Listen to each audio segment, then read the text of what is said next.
What's going on, everybody? Y'all already know the vibes, baby. And today we are continuing the champs preview. We're talking about the Minnesota Rokkr today, guys.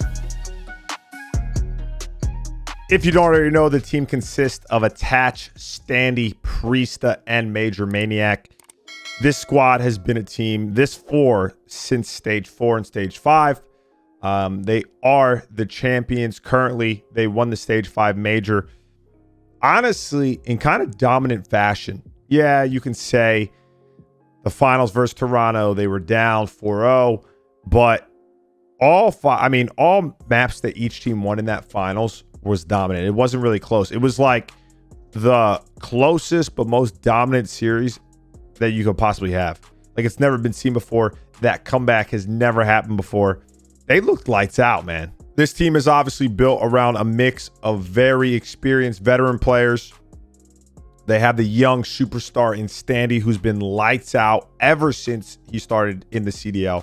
He's just been lighting the whole scene on fire. One of the best subs in the game.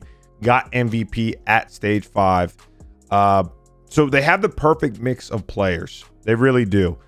And I was shocked that they did win the stage 5 major. I mean, they won pretty easily. They 3-1'd Atlanta FaZe. They 3-1 Dallas Empire. They 3-0'd Toronto in the winners finals. And then, yes, they went down 4-0, but then they had a dominant 5-game stretch to close out the series, the greatest comeback in Call of Duty history. And it was shocking to a lot of people. I know it wasn't shocking to just me. I tweeted out that when they were down 4-0, if they won the series, I would give away my Gucci backpack. Newsflash, JCap won it, unfortunately, because he was one of the people that retweeted it. But this team is a team that's had a very interesting year so far. Obviously, with Major Maniac, he's only been a part of the starting lineup. Well, he was in the starting lineup, and then they picked Standy up for him, and then he came back into the starting lineup in stage 4. But they've had decent results. They've had decent showings, nothing too crazy. I don't think anyone had them winning stage 5, let alone beating FaZe. Or I said that backwards. I don't think anyone had them beating FaZe in the first round of the stage 5 major, let alone winning the whole damn thing. So I kind of want to talk a little bit about that and how I see them performing at champs. And the reason why Minnesota is such a hard team to gauge for me, because yes, they did win this major, but since this 4 has been the starting lineup, stage 4 and stage 5, like I said, they've been 14 and 15 in hardpoints, which is not good. They've been 14 and 7 in S&Ds, which is very good. And their control, they're 11 and 7 in, which is also good. This is a 2-3-5 team. We all know that. There's nothing surprising about that by any means. You know, as long as I can remember from earlier stages, even with the core 3, they just weren't a consistent hardpoint threat. They weren't. And to be honest, for the majority of the year, and I know they had accuracy. I know they had accuracy at Maniac. But they were like bottom of the barrel when it comes to hardpoint, which is not a good thing because there's 2 hardpoints in every series. You know, you don't want to be a 2-3-5 team. You want to be able to clutch up in those situations, but that you don't want to be labeled as a 2-3-5 team. And all the pros that I talked to, guys, going into stage 5, were not saying that Minnesota looked fucking great. They were doing fantastic in scrims. They really improved their hardpoint, their respawn, because the respawn's always been their weakest mode. S&D is their safety net for this team. And then they just were unbelievable at the major. Like I said, they 3-1 FaZe, they 3-1 Empire, they 3-0 Toronto in the winners finals. So they were winning their hard points, which is something that they haven't been able to do all year long. And honestly, when you look just at their stage 5 major records, besides the final series where they lost 2 hard points to Toronto, they were 5-1.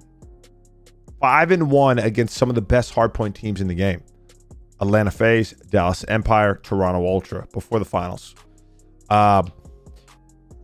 Unbelievable. In S&D, they were damn near flawless throughout the whole major. They went 6-1.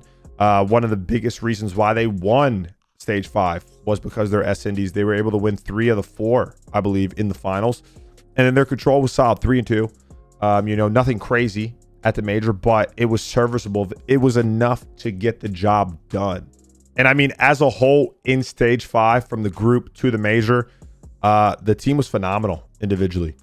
Attach had a 107 in hardpoint. Priesta had a 114. Standy had a 113. Major Maniac had a 102.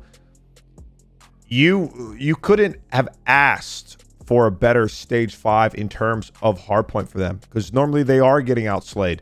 They're not a team that plays fundamentally incorrect. They're a team that you're kind of lacking some of that firepower when you go up against the top dogs, the heavy hitters, right? Not in stage 5.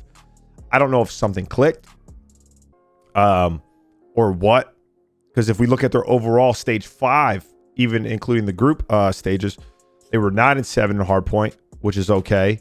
10-2 in S&D and 6-4 in control.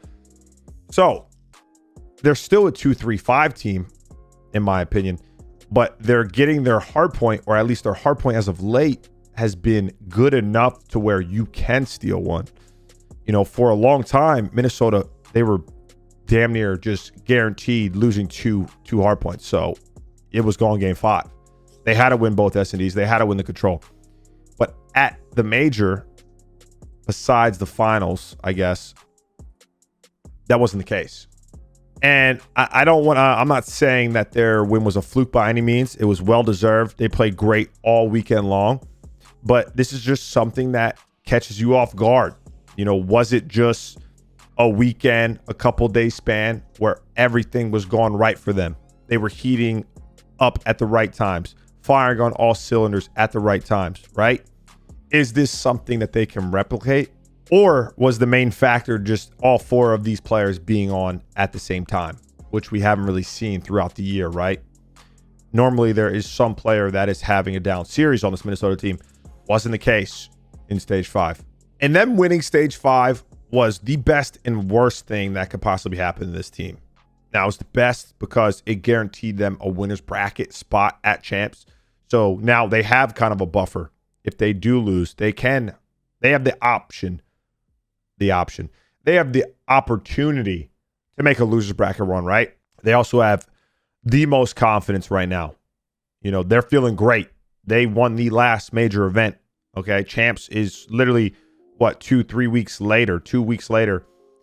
So they're feeling like they're the top dogs, which is a great thing to have if you handle it correctly.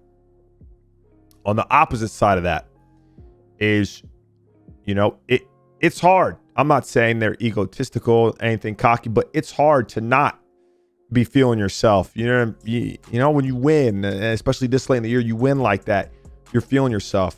Nobody can fuck with us, you know, even if you don't show it. Up here, that's how they're thinking, which is, it's a very fair take. It's very fair for them to feel that way. But I've heard from pros, and this is just from what I've heard, I haven't seen any of their practice, that for the majority of their online scrims from stage 5, from the major, I mean, up until champs, they've been kind of getting bodied by damn near everyone. That's what I heard. Could be false. Don't hurt the messenger. Okay. Kind of reverting back to how they were prior to stage 5, prior to that run at the major, where they're not a bad team by any means. They're a very solid team, but they're just not that great in respawns. So it's a little worrisome if that's the case, if that's the truth, because especially you don't want to be overly confident. Okay. You don't want to be arrogant to the point where it could cause your downfall. And that's something I'm worried about, because if this team does start out slow, they're in winners round 1. Okay. They didn't get a top 2 seed, so they don't have a bye. They played Dallas Empire, which still right now, even with Minnesota winning, and this could be a hot take, I still think Empire are considered the favorites. I think a good majority of people do. If they start out slow, if they lose some of their sauce, that special whatever Joe Fry's put in their water bottles, if they don't have that secret stuff and they start out slow, they're right in the losers round 1. And not only will they be down because, you know, they just won the last event, the last major, Now they lost the first series. They're already in loser's bracket. It is very hard to make that run. Trust me. And I believe they'll be playing LAT. Now, I'm not going to sit here and say LAT is the favorite by any means if they were to lose. But LAT will not be an easy series for them either. You know, I would still say Minnesota should win that series. But you don't want to play those types of players. You don't want to play a Slasher, a Kenny, a John, a Draza. You don't want to play those players on land with fans, losers bracket, back against the wall after you've already lost the series. Okay? That is the worst thing that could happen. So I think it really just comes down to if Minnesota can replicate what they did at stage 5. If they actually have gotten to that point where they are a consistent contender, or if they were just heating up at the right time and everything was just working for them at stage 5. Not a fluke, but just a one-off. And I think this first series versus Dallas is going to be everything. I do. I think if they come out, they beat Dallas in the fashion that they did in the last major, 3-0, 3-1, I think they're in a very good position to make that run all the way to the winners finals, to the finals again through winners bracket. But if they don't, I could see them getting down on themselves. I could see them kind of, I don't want to say crumbling under that pressure, cracking under that pressure, but I could see them being in a bad spot because it's like, what the hell just happened? You know, like how are we already in losers round 1 when we just won the last tournament? I personally was there kind of in Black Ops 4 with 100T. You know, it was us and United as the favorites to win the whole damn thing. We cruised through pool play, whatever. We lose to a team that we were by far the favorites. We win that series 99 out of 100 times in LG. And we're all looking at each other like, what? Like, we're in losers round 1. And it's a little different because, you know, then we were fighting for top 12 at that point. It was a lot longer of an event, but regardless, it hit us hard. It hit us hard. Was very little talking after that series. Even in that first loser bracket versus FaZe, the vibes were off. We had to basically do the impossible to like get everything to click, right? It's like we had a hitch and we had to win that series to kind of get back in the saddle, get back in the swing of things. But with this format, you don't really have that. Like, it's so quick. Bang, bang. You could be out like that. So I'm worried. I think them winning is either going to give them the confidence to go back to back, have their momentum at an all-time high, their vibes, their team morale at all-time high, or they might have just been all on one at the same time at stage 5, and now they're a little overconfident. Maybe they're overlooking some of these teams. You know, I'm just fugazi and I'm spitballing here, but it's something that I think they are thinking about. Someone that has had prior experience in situations like this, something that I thought about. So, you know, maybe not. Maybe they're different than I was. But from personal experience, I want to see them do it again. I do. I love all the boys on Minnesota, but they really need to come out firing in that first series for me. The team is very fundamentally sound. We know that. They're very good in S&D. One of the best, if not the best S&D team in the game. Their control is solid, but they need to make sure that they can do whatever they were doing at Hardpoint at the Stage 5 Major and just repeat it. Because if they can't, they're going to be in a very tough spot. It is going to be very hard for them to win champs being a 2-3-5 team. I don't know if it's ever happened, to be honest with you. Thinking back just of the last couple teams that have won, it hasn't. You got to be at least 55, 60% in Hardpoint win-loss. Okay. So that's the preview, though, for Minnesota, guys. They looked great at stage 5. Their Hardpoint was way better. It was night and day, honestly.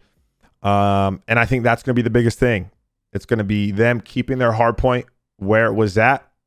Their S&D is flawless. Their control is good as well. And also being able to stay level-headed, not be too high off that stage 5 win. because they have a very hard first round matchup. And if it was a one-off, if that weekend was a one-off in terms of hard point, they're going to be in a rough spot. As always, though, let me know in the comment section below, guys, what you think Minnesota Rokkr, what could be the make or break for them in terms of getting a ring or bowing out early. I want to know. I appreciate the love, man. We are close to 30,000 subscribers. I'm going to see y'all when I see y'all. Stay safe. Stay healthy. Deuce.